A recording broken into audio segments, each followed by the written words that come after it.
Salam dan bahagia Bapak dan Ibu Guru. Perkenalkan, nama saya Tri Rahayu Budiarti, mahasiswa Magister PAUD Pancasakti Bekasi, akan mengajak Bapak Ibu untuk mengupas tentang materi bagaimana kebijakan dan prosedur manajemen dalam lembaga PAUD dan komponen-komponen apa saja yang dapat mendukung kegiatan pembelajaran yang ada di lembaga Bapak dan Ibu Guru. Tugas ini saya laksanakan dalam memenuhi tugas mata kuliah Manajemen PAUD. Bapak dan Ibu Guru, mari sama-sama kita kupas dan pelajari bersama.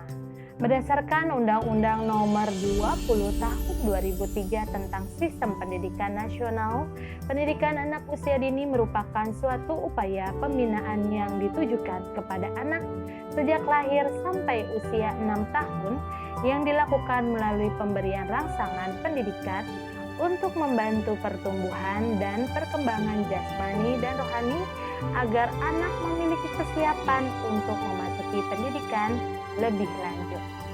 Mengapa manajemen pengelolaan PAUD dikatakan sangat penting? Tentu saja ini merupakan dambaan dari sebuah lembaga PAUD yang ingin memiliki sekolah yang berkualitas dan juga sekolah tersebut dapat diminati oleh masyarakat sesuai dengan karakter dan visi misi dari sebuah lembaga PAUD.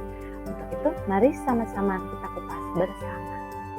Manajemen dikatakan penting dikarenakan yang pertama dapat mempermudah pengelola dalam mengembangkan dan melaksanakan program belajar yang sangat edukatif bagi anak didik, di mana pengelola perlu membuat program yang menarik dan berdasarkan kebutuhan anak.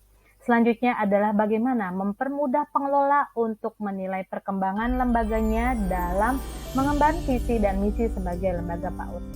Membuat semua fasilitas PAUD dalam kondisi siap pakai, menciptakan suasana PAUD selalu tertib, teratur, dan bersih, sehingga dapat membuat anak-anak selalu merasa senang dan nyaman apabila bermain dan belajar di sekolah. Yang terakhir adalah bagaimana dengan manajemen yang sangat penting maka dapat meningkatkan efisiensi dalam penggunaan semua fasilitas yang ada di lembaga. Manajemen yang baik dapat menghasilkan pengembangan seluruh kemampuan yang dimiliki oleh anak sesuai dengan tahap perkembangannya. Mengenalkan anak dengan dunianya sendiri, mengembangkan sosialisasi dan kemandirian anak, mengenalkan peraturan dan penanaman disiplin pada anak, serta memberikan kesempatan kepada anak untuk menikmati masa bermainnya saat di lembaga PAUD. Untuk mencapainya diperlukan usaha-usaha dari berbagai pihak yang meliputi pikiran, waktu, tenaga, ruang, uang, dan fasilitas lainnya. Kali ini kita akan membahas komponen dalam manajemen PAUD. Yang pertama, di sebuah lembaga tentu kita perlu mengetahui bagaimana pengelolaan tenaga kerja, pendidik, dan tenaga pendidikan. Kedua, peserta didik. Ketiga, sarana dan prasarana. Dan keempat, bagaimana pengelolaan keuangan yang diperlukan oleh sebuah lembaga PAUD. Kali ini kita akan membahas tentang pengelolaan tenaga kerja, pendidik, dan kependidikan. Manajemen tenaga kependidikan adalah kegiatan yang merupakan pengelolaan personal pendidikan dalam melaksanakan tugasnya sesuai dengan tanggung jawab dan fungsinya agar berjalan dengan efektif. Yang pertama, tahapan yang perlu dikelola oleh lembaga PAUD yaitu perencanaan. Perencanaan merupakan kegiatan untuk menentukan kebutuhan pegawai baik secara kuantitatif maupun kualitatif. Ketentuan dari perencanaan bisa dikelola oleh lembaga PAUD dan dirancang sesuai dengan ketentuan yang bagian hal ini adalah pengadaan. Pengadaan pegawai yang sesuai dengan kebutuhan dilakukan dalam sebuah kegiatan rekrutmen. Pendidik dan tenaga kependidikan anak usia dini memiliki kualifikasi akademik dan kependidikan yang disesuaikan dengan kompetensi yang disyaratkan. Di antaranya sehat jasmani, rohani, mental, dan sosial. Ini berdasarkan dengan Peraturan Menteri Nomor 137 Bab ke-7 tentang Standar Pendidikan dan Tenaga Kependidikan. Pembinaan dan pengembangan pegawai diperlukan oleh sebuah lembaga untuk meningkatkan kualitas kompetensi dari pegawai dalam lembaga tersebut. Di antaranya adalah pembinaan untuk kebutuhan pegawai atau sesuai dengan kompetensi yang dimilikinya.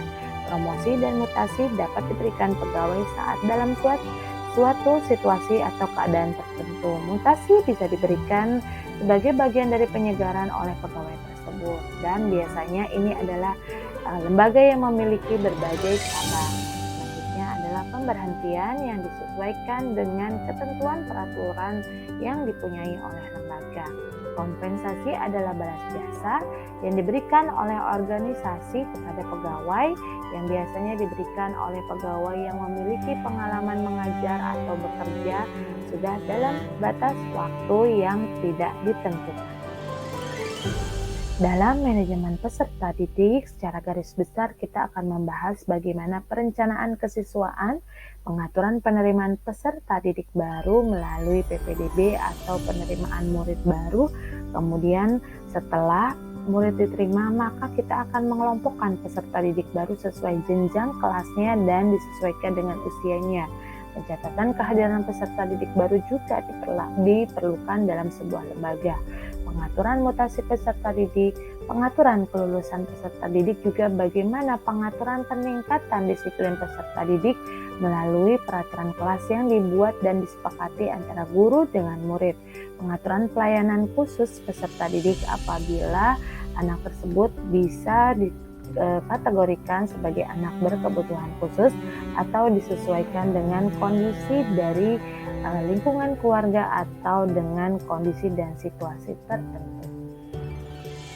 Berdasarkan Permendiknas nomor 24 tahun 2007, sarana dan prasarana merupakan segala sesuatu yang menyangkut peralatan kegiatan untuk pembelajaran dan terlaksananya tujuan pendidikan nasional itu sendiri.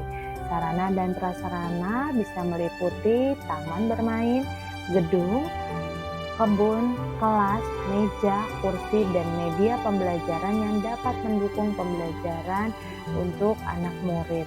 Sarana dan prasarana sangat menentukan kualitas dari pembelajaran yang ada di sekolah. Dalam sebuah lembaga PAUD, secara garis besar kita perlu membahas bagaimana manajemen pengelolaan keuangan. Salah satunya adalah sumber dana. Sumber dana dapat ditentukan oleh lembaga yang berasal dari yayasan, yang kedua dari peserta didik, atau bisa ditentukan dari anggaran yang sudah didapatkan dari pemerintah berupa BOP pusat dan BOP daerah. Bagaimana lembaga PAUD perlu mengelola standar pembiayaan yang mencakup biaya investasi, biaya personal, biaya operasi di satuan pendidikan, dan biaya tak terduga. Biaya investasi meliputi biaya manajemen sarana dan prasarana, pengembangan SDM, dan modal kerja tetap. Biaya personal yaitu biaya pendidikan yang dibayarkan oleh peserta didik supaya bisa menjalankan pembelajaran. Biaya operasional di satuan pendidikan meliputi gaji guru, gaji tenaga dan pegawai yang berada di sekolah, begitu juga dengan biaya operasional yang biasanya tidak langsung dibayarkan. Di antaranya adalah pengeluaran air, listrik, internet, pajak, asuransi, dan telepon. Kesemua manajemen pengelolaan perlu dianggarkan dalam sebuah RAPBS yang disusun berdasarkan format yang telah ditentukan oleh sebuah lembaga PAUD.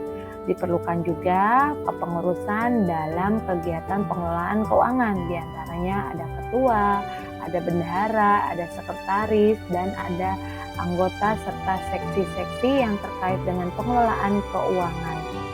Penanggung-jawaban dari pengelolaan keuangan perlu dilaporkan secara berkala dan biasanya tidak dikehendaki penggunaan tip-X atau penggunaan catatan yang dicoret karena akan meragukan dari pengelolaan atau pertanggungjawaban sebuah kegiatan yang menggunakan anggaran yang telah ditentukan oleh sebuah lembaga.